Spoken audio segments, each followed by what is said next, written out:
welcome back to a new video. Today I'm going to take you around the chocolate factory called Cadbury World.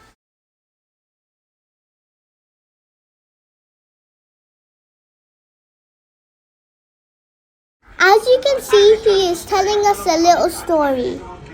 I loaded my galleons with cocoa beans and chocolate drink making equipment, as I was convinced that this drink would delight my contemporaries in Spain.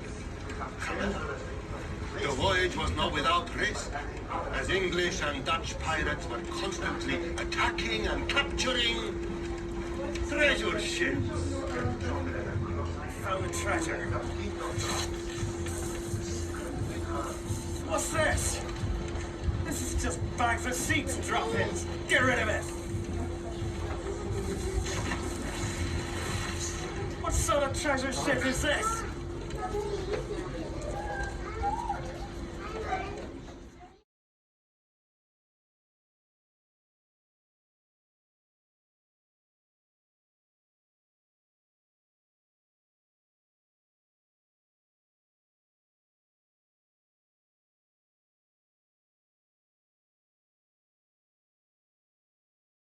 This is the chocolate machine which is used to mix chocolate. Bye.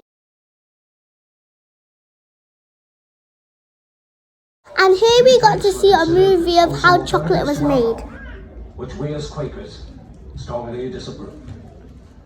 In my spare time, I experimented with preparations of cocoa beans and chocolate, which I could sell in the shop.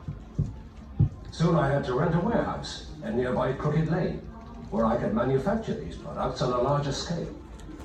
At first, it was very difficult, because I had to pay high taxes on the cocoa beans.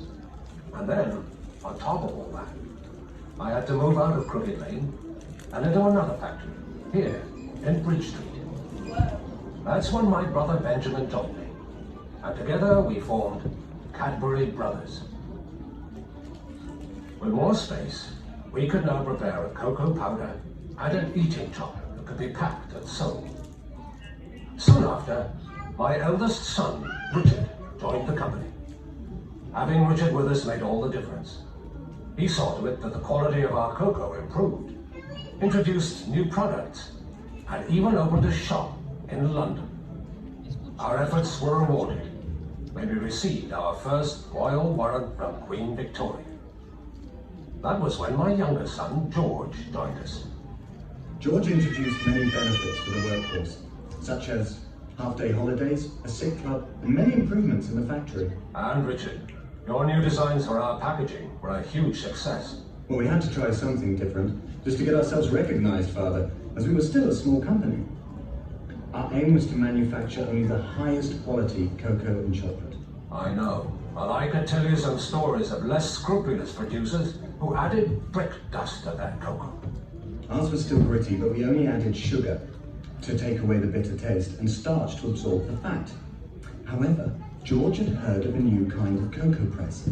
He went to Holland in 1866, saw the press being used and brought one back. The Van Houten Press. Oh yes, Father. You see, because we could extract more of the cocoa butter, there was no need for more additives. Not only was our cocoa essence more palatable, but also output increased. The Bridge Street factory was now too small to cope, and we had to expand somewhere else. For some time, George and I had shared the same vision to build our new factory in a garden setting, away from the smoke and grime of the city. We called our new factory Bourneville. We opened our new factory in 1879, and were faced with many more challenges as the size of our workforce increased.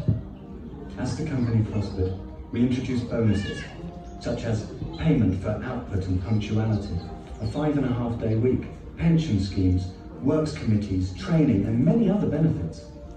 I sent my son George to Switzerland to find out how chocolate was made, using fresh milk. Soon after, Cadbury were able to manufacture chocolate with a much higher milk content that rivaled planting our young cocoa trees. Hello there! Once each pod has been planted, it is cut open, so that all of the beans and sticky pulp can be scooped out to be fermented in a heap and then dried in the hot sun until they've turned a rich brown colour. Once the beans are dried, they are tested for their quality before being loaded onto a cargo ship to be transported to England. They are then taken to our factory in Chirk for processing. Now, first the beans must be sorted and physically cleaned to remove any stones, dust and string that have come across with the beans from Africa. This is done using a And this part, it was so much fun because our seats were vibrating and people were laughing in the Cocoa background. beans are now pasteurized using very hot steam.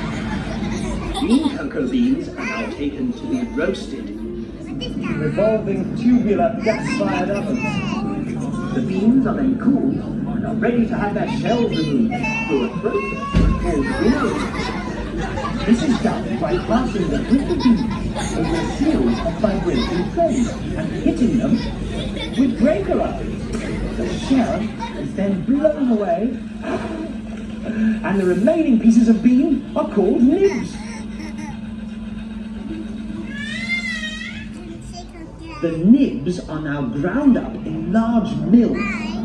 This process generates heat, which helps to transform the nibs into a thick chocolate-coloured liquid called cocoa liquor or mass. Some cocoa liquor is taken to our factory at Marlborough for further processing. The rest of the liquor is pressed to extract the cocoa butter. The refined cocoa butter is now taken to Bourneville, where we will catch up with it later. Meanwhile, the cocoa liquor that has been taken to Marlbrook is pumped into storage tanks, ready to be turned into chocolate crumb. Over 150 tons of sugar and 500,000 litres of fresh full cream milk are delivered to Marlbrook every day to be used in this process. But first, the milk must be pasteurised and then evaporated to remove most of the water before sugar can be added to produce a sweetened condensed milk.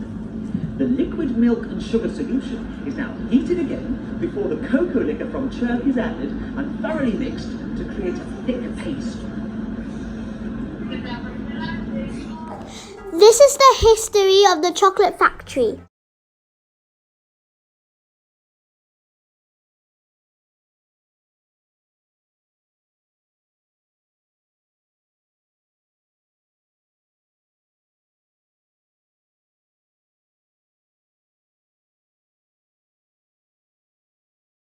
So this is the last part of the video, so stay tuned for part 2, but don't forget to like, subscribe and share.